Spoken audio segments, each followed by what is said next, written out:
Are you prepared for the next economic shock, or are you still trusting a system that's about to collapse? Good evening, folks, and welcome back to another episode of Silver Dad Knows. Remember, always live with no edits. If this is your first time here, hit that subscribe button now, as you're going to like what I'm about to say. So, just to begin this evening, I am presenting a piece that actually reminds me of my child. This is a very personal piece. And, as I've mentioned before, I do not support China, but I always support silver. So right here, debuting in 1983 as a proof-like coin, the Chinese silver Panda has become one of the most anticipated coin releases for any given year. And what I like is the design is actually always changing. But very, very good quality, attractive pieces. The increased popularity of this series is partly due to the annual design change, as I mentioned. The giant panda design is initially linked with the People's Republic of China on the reverse of the coin.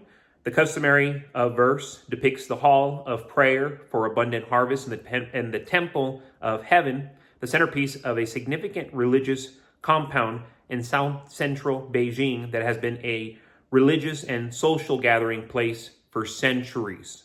So very, very deep roots. Sought after by collectors worldwide for decades, and I mean decades now. Initially, the purity of silver used in production has varied.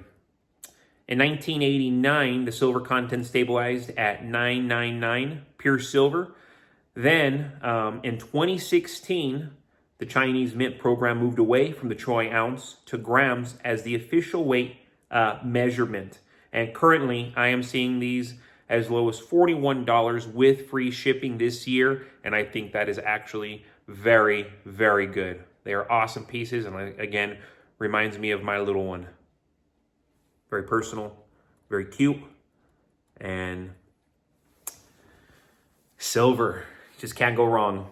And real quick, folks, before I continue, I want to give a quick shout out, and this is to my always loyal subscriber, and this is Joel in Asia 8401. Here we go.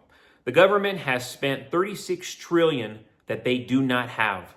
If you drive 600 miles or 1,000 kilometers here in Canada, you have driven 1 billion millimeters. 1 trillion is another 1,000 times that much. The numbers are unfathomable. The end is guaranteed to come soon because the interest on the debt is enormous and it can never be paid back. It isn't just FEMA that is insolvent. Got me some South African silver Krugerrands today. I didn't have any in my collection, so another box checked. Every payday I get some silver and some ammo. Both are great investments in my opinion. During the COVID madness, I thought to myself that everyone who can work from home is proving they can be outsourced to India or China or replaced by AI. Most of my career, people have looked down on tradesmen, but now we are few and in demand. I think the shortages of skilled labor will continue to get worse. Amazing comment right there from Joel in Asia 8401, and so much is said there, and it is unfathomable, the 36 trillion, like how do we owe that much? And then of course, so much more is insolvent aside from FEMA. I mean, our welfare state, Congress itself, many argue that Congress itself is insolvent.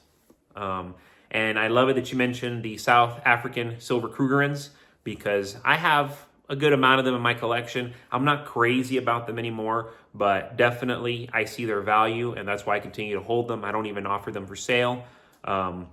And again, I have about 2 handfuls of them, so not too many, but it's not like I just have a few laying around. But more notably, right now, the world feels like it's spinning out of control. And the latest economic updates only underscores that reality. We're looking at jobs reports that don't quite add up, with layoffs surging, even as new jobs are supposedly being created. Many supply chains are hanging by a thread, evident in the recent seaport worker strike that temporarily halted operations, only to be tentatively suspended until early 2025, coincidentally, just days before a presidential inauguration. What a time for instability. The back and forth negotiations in these industries, like the ports, point to a much bigger issue: fragile supply chains. It's not just about workers wanting more pay. It's about the systems we rely on being precariously unstable. Even with the ports back open, we're still seeing job cuts at alarming rates, with nearly 73,000 jobs lost in September alone. Wrap your head around that. So while the government is boasting about adding over 200,000 jobs in the same month, the reality tells a different story. These contradictions highlight a looming issue. How can we trust a system that can flip so dramatically from stability to chaos? Doesn't make sense.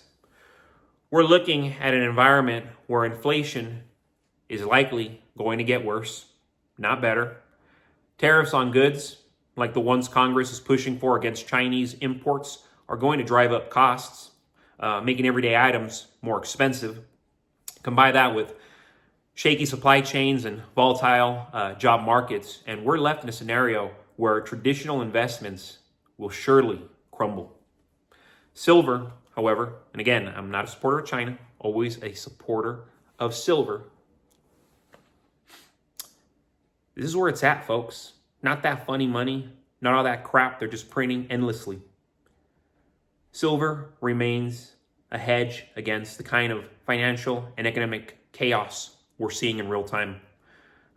When global markets falter, precious metals like silver hold their value and even appreciate. The uncertainty surrounding job markets, port strikes, and geopolitical tensions like rising conflicts in the Middle East all signals that traditional currency will lose value, and it will lose value quickly. But folks, thank you so much for joining us for another episode of Silver Dad Knows. God bless you, God bless your household, and as always, God bless America.